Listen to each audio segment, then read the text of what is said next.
नमस्कार दोस्तों, हमारी आज की कहानी विश्वास की जीत में आप सभी का स्वागत है। रिंकू के जीवन की कहानी कुछ यूं है।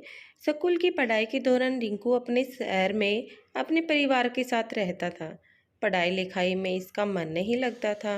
अपनी कक्षा में ये हमेशा ही फिसड्डी रहता था।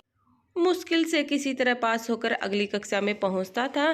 स्कूल के बच्चों से लेकर मोहल्ले तक लोग रिंकू का मजाक उड़ाने में कोई कसर नहीं छोड़ते थे। रिंकू की पढ़ाई में कमजोरी से उनके माता पिता भी दुखी रहते थे। पढ़ाई में पिछड़ने का दुख तो रिंकू को भी होता था, परंतु कोशिश करने पर भी पढ़ाई में उसका मन नहीं लगता था। हर तरफ से उपेक्षा और तिरस्कार से दुखी होकर लास्ट में रिंकू ने पढ़ाई छोड़ने का मन बना ही लिया। अभी ये है 10वीं कक्षा में था। उसकी पढ़ाई की जो स्थिति थी, उससे बोर्ड की परीक्षा में उसे पास करने की उम्मीद लगभग न के बराबर थी। अपने जीवन से निराश रिंकू एक दिन जब स्कूल से घर लौट रहा था, तो रास्ते में एक जगह रामायण की कथा हो रही थी। उस समय ओजस्वी स्वर में कथावाचक लंका कांड की व्याख्या कर कथावाचक की ओजस्वी स्वर से बुरे ख्यालों में खोए रिंकू की तंद्रा भंग हुई और वह सम्मोहित होकर कथा स्थल की ओर चल पड़ा। कथा स्थल पर पहुंचकर वह जगह बनाते हुए आगे की पंक्ति में जा बैठा। रिंकू को देखकर कथावाचक मुस्कुराए और अपनी कथा को जारी रखा। रिंकू ध्यान से कथा के एक एक शब्द को सुन रहा था। इस समय कथावाचक कह रहे थे, समस्या बड़ी गंभीर थी। सागर तट पर भगवान राम की सेना के सभी योद्धा लक्ष्मण, हनुमान, सुग्रीव, अंगद आदि गंभीर सोच में डूबे थे। जटायु से यह तो पता लग गया था कि रावण सीता को लेकर दक्षिण दिशा में उफनते समुद्र के पार स्थित अपने राज्य लंका में गया है, परंतु इस विशाल समुद्र को लांघकर लंका जाएगा कौन? समस्या विकट थी। तभी वहां की शांति सुग्रीव की आवाज से भंग हुई। सुग्रीव ने प्रभु राम से कहा, हमारे बीच में एक ऐसे दिव्य शक्ति है जो समुद्र लांघकर लंका जा सकते हैं। तब भगवान राम की जिज्ञासा को शांत करने के लिए सुग्रीव ने महाबली हनुमान की ओर देखा। सुग्रीव के संकेत से हनुमान जी सकपका गए।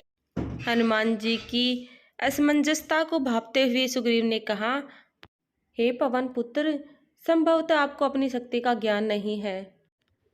बचपन में आपने सूर्य को एक फल समझते हुए एक छलांग में उसे सैकड़ों कोस दूर जाकर निगल लिया था, तो फिर लंका की दूरी ही क्या है?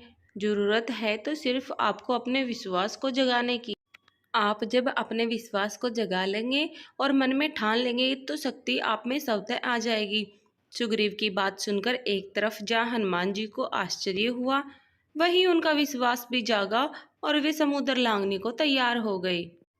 अगले ही दिन उन्होंने पूर्ण विश्वास के साथ समुद्र लांघते हुए लंका की ओर प्रस्थान किया। रास्ते में मुश्किलें तो बहुत आई, पर फिर भी वे सभी मुश्किलों परास्त करते हुए लंका में माँ सीता को ढूंढने में सफल हुए। वहां कथावाचक के एक एक शब्द को मंत्रमुग्ध होकर सुन रहे रिंकू का नया जन्म हो चुका था। कुछ समय पहले तक जिस रिंकू की आंखों से निराशा के झलक रहे थे, अब उसकी आंखों में चमक थी। उसके शरीर में उत्साह और स्फूर्ति का संचार होने लगा। कथा खत्म होते ही वह तेजी से घर की ओर चल पड़ा। उसे सफलता का मूल मंत्र मिल चुका था। वह मन ही मन सोच रहा था कि जब हनुमान जी ने अपने विश्वास से शक्ति अर्जित कर समुद्र को लांघ लिया था, तो पढ़ाई कौन सी बड़ी बात।